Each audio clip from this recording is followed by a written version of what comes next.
Hi friends, welcome to SMS study circle.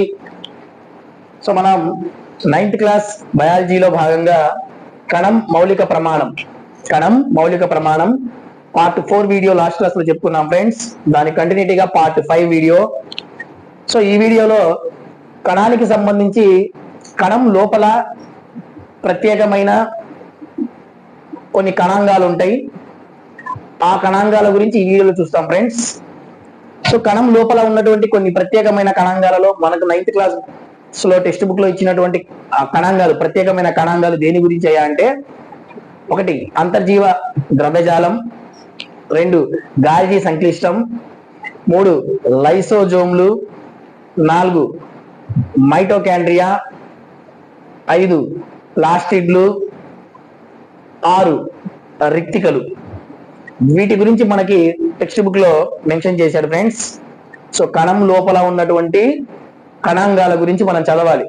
So ఎప్పుడైతే మనం ఈ 6 కణాంగాల గురించి చదువుతామో అప్పుడు ఈ కణం మౌలిక ప్రమాణం అనే చాప్టర్ మొత్తం కంప్లీట్ అయిపోతుంది ఫ్రెండ్స్. సో ఈ వీడియోలో భాగంగా మనం ఈ కణాంగాలలో రెక్టికలు, ప్లాస్టిడ్లు, మైటోకాండ్రియా ఈ మూడిటి గురించి చూద్దాం ఫ్రెండ్స్ ఈ వీడియోలో భాగంగా. నెక్స్ట్ వీడియోలో అంతర్జీవ ద్రవ్యజాలం, గాల్జీ సంక్లిష్టం, లైసోజోమ్లు, దాంతో మనకి కణానికి సంబంధించి 9th class biology first chapter complete అయిపోతుంది ఫ్రెండ్స్. టోటల్ 6 పార్ట్స్ వస్తాయి. 6 పార్ట్ లో మనం ఈ చాప్టర్ మొత్తం కంప్లీట్ చేసాం. సో ఈ పార్ట్ లో వచ్చేటప్పటికి మనం మైటోకాండ్రియా, ప్లాస్టిడ్లు, రెక్టికలు అనేటటువంటి 3 కణాంగాల గురించి టెక్స్ట్ బుక్ పాయింట్స్ ఏవైతే ఉన్నాయో అవే మనం చెప్పుకుందాం ఫ్రెండ్స్. సో అందులో భాగంగా ఫస్ట్ ప్లాస్టిడ్లు చూడండి. ఈ ప్లాస్టిడ్లు అనేవి ఒక ప్రత్యేకమైన ఒక ప్రత్యేకమైన కణాంగాలు ఫ్రెండ్స్. ఇవి వృక్ష కణాల్లో మాత్రమే ఉంటాయి ప్లాస్టిడ్స్. జంతు కణాల్లో ఉండవు. అలాంటి ప్లాస్టిడ్లు 2 రకాలు. వృక్ష కణాలలో మొత్తం ప్లాస్టిడ్లు 2 రకాలుగా ఉంటాయి. 1 క్రోమోప్లాస్ట్లు, 2 ల్యూకోప్లాస్ట్లు. క్రోమోప్లాస్ట్లు, ల్యూకోప్లాస్ట్లు. క్రోమోప్లాస్ట్లు అంటే కలర్ఫుల్, వర్ణాయుతం, అంటే రంగులు కలిగి ఉంటాయి. క్రోమోప్లాస్ట్లు రంగుని కలిగి ఉంటాయి. ల్యూకోప్లాస్ట్లు వర్ణరహితంగా ఉంటాయి, అంటే తెలుపు రంగులో ఉంటాయి. దాన్నే మనం వర్ణరహితం అంటాం. సో ప్లాస్టిడ్లు 2 రకాలు, క్రోమోప్లాస్ట్లు, ల్యూకోప్లాస్ట్లు. క్రోమోప్లాస్ట్లు వర్ణాయుతం, రంగుని కలిగి ఉంటాయి. అలా రంగుని కలిగి ఉన్నటువంటి ఆ క్రోమోప్లాస్ట్లో పత్రహరితం ఉంటే ఆ పత్రహరితం ఉన్నటువంటి దాన్ని క్లోరోప్లాస్ట్లు అంటారు. గుర్తుపెట్టుకోండి ఫ్రెండ్స్. క్రోమోప్లాస్ట్ లోపల పత్రహరితం ఉంటే దాన్ని క్లోరోఫిల్ అనే పదార్థం ఉంటుంది కాబట్టి దాన్ని క్లోరోప్లాస్ట్లు అంటారు. క్రోమో అంటే కలర్స్. ఆ క్రోమోప్లాస్ట్లో పత్రహరితం ఉన్నటువంటి ఏవైతే ఉంటాయో దాన్ని క్లోరోప్లాస్ట్లు అంటారు. ఆ క్లోరోప్లాస్ట్లు ఉండబట్టి మనకి కిరణజన్య సంయోగక్రియ అనేది జరుగుతుంది. అలాంటి క్లోరోప్లాస్ట్లు పసుపు రంగులో ఉంటాయి, నారింజ రంగులో ఉంటాయి. అంటే మనం ఇప్పుడే చెప్పుకున్నాం, క్రోమోప్లాస్ట్లు అంటే వివిధ రంగుల్లో ఉంటాయి. ఆ క్రోమోప్లాస్ట్ లో పత్రహరితం ఉంటే దాన్ని క్లోరోప్లాస్ట్లు అంటారు. ఆ క్లోరోప్లాస్ట్లు పసుపు రంగులో, నారింజ రంగులో ఉంటాయి ఫ్రెండ్స్. అలాగే ఈ క్లోరోప్లాస్ట్ల యొక్క అంతర్గత నిర్మాణ వ్యవస్థ అనేది స్ట్రోమాలో అనేక త్వచ దంతరలను కలిగి ఉంటుంది ఫ్రెండ్స్. ఈ స్ట్రోమా గురించి మనం 10th క్లాస్ లో కిరణజన్య సంయోగ క్రియలో మనం డిస్కస్ చేస్తాం. అక్కడ అంటే స్ట్రోమా అంటే ఇలా ఉంటుంది ఫ్రెండ్స్, గ్రాన తైలకాయిలు లాగా. సో ఈ స్ట్రోమా అనేటటువంటి భాగం లోపల అనేక త్వచ దంతరలను కలిగి ఉన్నటువంటి అంతర్గత నిర్మాణ వ్యవస్థ ఏదయ్యా అంటే క్లోరోప్లాస్ట్. అలాగే ఈ ల్యూకోప్లాస్ట్లు వర్ణరహితంగా ఉంటాయి, అంటే కలర్ ఉండదు, వైట్ కలర్ లో ఉంటాయి. సో దాన్ని మనం వర్ణరహితం అంటాం. అలాంటి ల్యూకోప్లాస్ట్లలో సిపిఎఫ్ నిల్వ చేయబడతాయి. సిపిఎఫ్ అంటే కార్బోహైడ్రేట్స్, ప్రోటీన్స్, ఫ్యాట్స్, కొవ్వులు.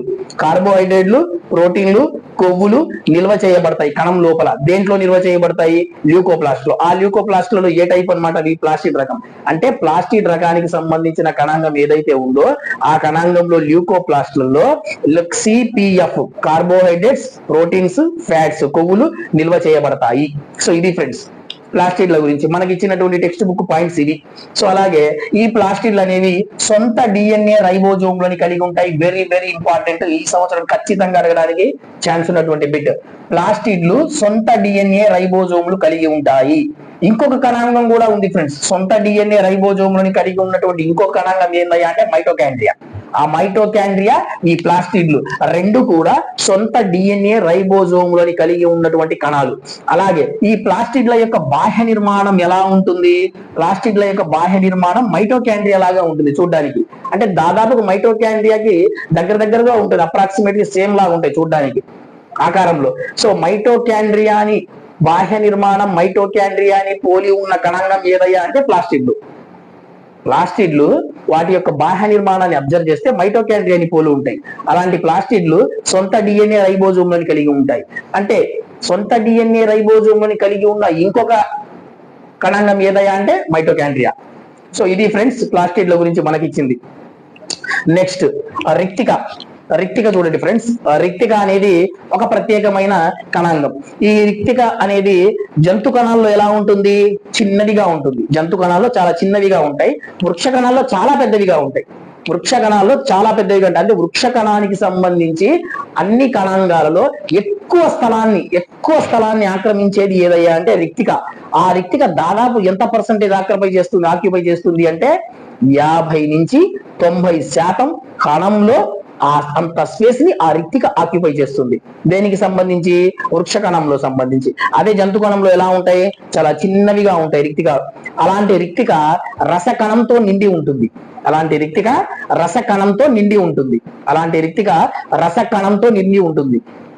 ఆ రిక్తిక కణానికి ఎలాంటి ఉపయోగాన్ని తీసుకొస్తుందయ్యా అంటే కణానికి కావలసిన స్ఫీత గుణాన్ని, దృఢత్వాన్ని ఇచ్చేది రిక్తిక. కణానికి కావాల్సిన స్ఫీత గుణాన్ని, దృఢత్వాన్ని అంటే గట్టిదనాన్ని ఇచ్చేది ఎవరయ్యా అంటే రిక్తిక. అలాంటి రిక్తికలో ఏమేమి ఉంటాయ్యా అంటే అమైనో ఆమ్లాలు, సేంద్రియ ఆమ్లాలు, చక్కెరలు, ప్రోటీన్లు. చక్కెరలు అంటే కార్బోహైడ్రేట్స్, ప్రోటీన్లు, అమైనో ఆమ్లాలు, సేంద్రియ ఆమ్లాలు. ఇవి 4 కూడా మనకి ఆ రిక్తికతో నిండి ఉంటాయి. సో అలాగే ఈ వృక్ష కణం యొక్క జీవిత కాలంలో అనేక పదార్థాలు దేంట్లో నిల్వ చేయబడతాయి అంటే రిక్తికలో నిల్వ చేయబడతాయి. అంటే రిక్తిక ఏందయ్యా అంటే నిల్వ చేసుకునే ఒక సంచి లాంటి ఆకారం. అంటే పదార్థాలను తనలో నిల్వ చేసుకునేటటువంటి ఒక సంచి లాంటి ఆకారం అయినటువంటి కణాంగం ఏందయ్యా అంటే రిక్తిక.